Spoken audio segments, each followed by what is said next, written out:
typical Nebraskan, good-looking, smart, great patriot, many other virtues. Our warmest regard, Shannon Huff. It's a picture of your mother in Vermillion, South Dakota. She deserves all the credit for producing a family like yours, patriots, people who give to their country selflessly. As everyone in this audience and people I understand around the world who are part doing half that will continue. The joke, you know. It's I'm not going to replay all those nice things I said about Sergeant First Class Worth, except his mother. Magnificent woman. She's in Vermillion, South Dakota. But she was born, raised, and grounded in Nebraska. Gordon, Nebraska is where Sergeant First Class Worth is from. It's a little town up in the northwestern part of the state. My family and I lived in that county, Sheridan County, for 5 years. My brother Tom and I, who were in Vietnam together, served side by side actually for 10 months of our 12-month tours. We had our tonsils out together. Back in the 50s, when dinosaurs roamed the earth. And I don't know if it was a 2-for-1 deal, but it was the only hospital in 3 counties, Gordon, Nebraska. So I wouldn't say I have fond memories of Gordon, but nonetheless, thank you. And thank you all for what you are doing and have done and will continue to do for our country. And I also want to address, of course, the people all over the world who continue to help make our country safe, keep it strong, and make America the great nation and the tremendous force for good that America is. I want to also acknowledge much of our leadership in this institution who are here today. Specifically, we have the Deputy Secretary of Defense, Ash Carter, who was here, Chairman, the Joint Chiefs. We've got the Chief Staff of the Army. He makes me shake a little, being an old Army sergeant. But the Sergeant Major of the Army scares the hell out of me, so. I think he does the General too, actually. And all of you who are so important to our country, thank you. A couple of hours ago, took the oath of office to become the 24th Secretary of Defense. It's a great honor. It's a privilege. Yes, for me, my family, but to be part of your team, who you are, is the honor. That's the great privilege. You're not joining my team, I'm joining your team. And I want you to know how proud I am of the opportunity the President of the United States has given me and the Congress of the United States has given me. And I would tell you that as I told the President, as I told the Congress, that I will do everything in my power to be the kind of leader that you expect and you deserve. Also, the kind of leader the country expects and deserves.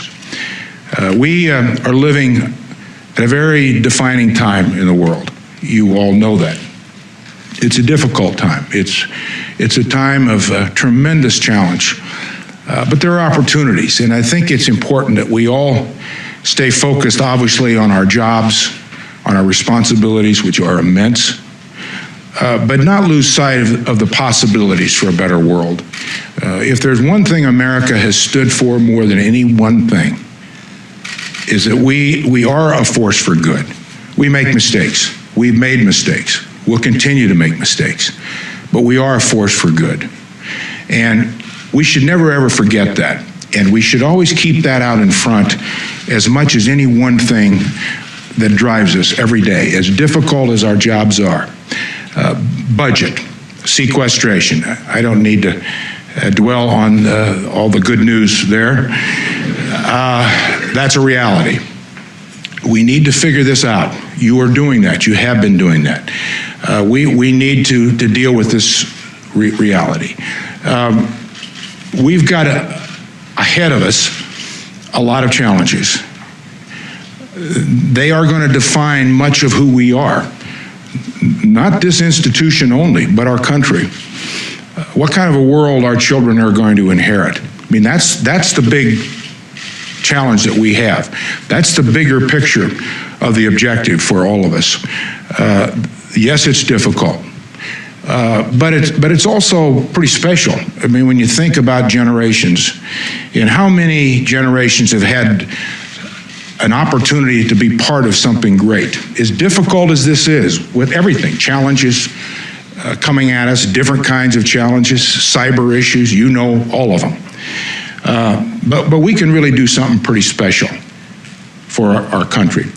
I've said to the Congress, the President, as Secretary of Defense, I will do everything I can to ensure the safety, the well-being, the future of you, your families. I want to mention for a moment families. I think the families are always in a difficult spot, maybe the most difficult spot, because they are left behind. They're dealing with a lot of uncontrollables. And we are doing our job, and that consumes us, and that's good. But the families have a tough time. And it's also important for you to know that I'm committed to, and I've told the President this, the Congress, to assuring that every person in the Department of Defense, associated with the Department of Defense, civilian or military, is absolutely treated fairly, honestly, equal benefits. Everything that each of you do should be dealt with on a fair and equal basis. No discrimination anywhere in any way. I've always believed that America's role in the world is one that, and we've had variations of this throughout history, has been one that should engage the world. We can't dictate to the world, but we must engage in the world. We must lead with our allies. Allies are, as everyone in this room knows, particularly important. No nation, as great as America is, can do any of this alone. And we need to continue to build on the strong relationships that we have built. I think what my friends and my predecessors, Bob Gates, Leon Panetta, have done, build on that foundation, not just within our institutions here about teamwork, which I have noted, but teamwork with allies. We renew old alliances. We reach out and find new alliances based on the common interests of people. There will be differences. And we have great power, and how we apply our power is particularly important. That engagement in the world should be done wisely. And the resources that we employ on behalf of our country and our allies should always be applied wisely. The world looks to America for leadership. You know, it's interesting when you look at the turbulent times that we are going through in this country. The one institution that still maintains astounding credibility and confidence and trust in this country is this institution, the military and all those associated with it. Gallup runs polls every year, and they take the 15 largest institutions in America. The military is way up here. Well, there's a reason for that. The reason is essentially what you have done. You earn confidence, you earn trust. It isn't given away, nor should it ever be given away. You've done that through your sacrifices, and we don't want to squander that. And we can use that to rebuild all the necessary institutions. We have to deal with here in our country and the world. The world can look to this institution as an institution they can have confidence in and trust. I will do everything within my power to continue to build on to what Secretaries Panetta and Gates have begun to build and what you all are beginning to build. As I said earlier in another meeting, leadership is a team business. It isn't about the leaders. It's about the team. It is about the team. Everybody plays a role in that. I this morning after I was sworn in, went over and spent a little time at the 9/11 memorial in the park, the chapel, and reflected a bit on what happened on that day in 2001. I was on Capitol Hill at the time. Everyone in this room remembers where you were at 9:37 in the morning on September 11th, 2001. And I surely remember exactly where I was. But in Churchill's words long ago, that was a jarring gong, that event, that set in motion dynamics that we are living with today. You go back almost 22 years ago, as Chairman Dempsey noted this morning in a meeting. 22 years ago tomorrow, in 1991, February 28, the end of Desert Storm. If you take those two events and start charting this, not unlike history, you start to see a picture emerge of different kinds of threats, new threats, and there'll be more new threats. And it gives you some dimension when you back up a little bit and understand this. Not that any of us, I don't think, are smart enough to know it all or figure it all out, but it gives us some dimension of what's going on in the world. The world is at such an uncertain time. Our budget problems here. I mean, if nothing else, what we're dealing with, what you're dealing with, what we're all dealing with, is yes, dollars coming down, but it's the uncertainty of the planning. It's the uncertainty of the commitments, the uncertainty of what's ahead. People are always the most important resource of any institution. You all know that. You always take care of your people. Always take care of your people first. And you all have done a tremendous job of that. Partly one of the reasons why this institution is so highly valued, trusted by the American people, because you take care of your people. And again, I say to you, I will do everything within my power as Secretary of Defense to be worthy of you and to be worthy of this country and to do everything I can to make sure our people are taken care of, their families, our veterans. One of the proudest times in my 12 years in the United States Senate is when friend, former Vietnam veteran Jim Webb, who spent a little time in this building over the years, he and I co-authored the post-9/11 GI Bill. I was very proud of that.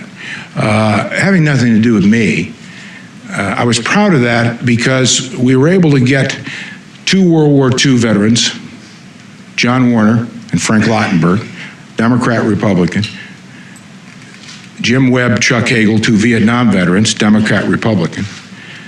We got together and we got the votes and we passed the bill. Now, that's the way things should work for our country, because the objective was not to give Jim Webb or Chuck Hagel or anybody any credit or a party, but the objective was to do something for the country, to do something for the people who sacrifice and who serve and who deserve this kind of attention and this kind of recognition.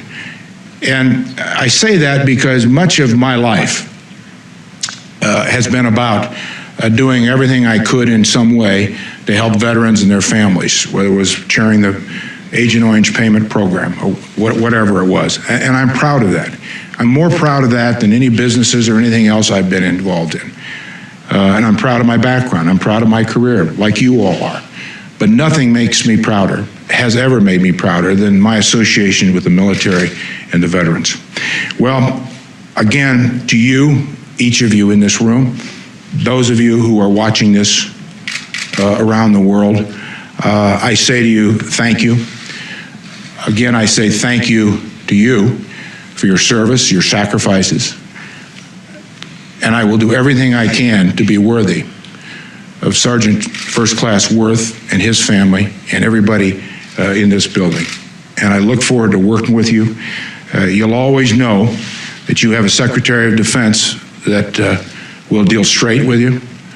I'll be honest, I'll be direct, I'll expect the same from you. I'll never ask anyone to do anything I wouldn't do. I'll never ask anybody to do more than I wouldn't do.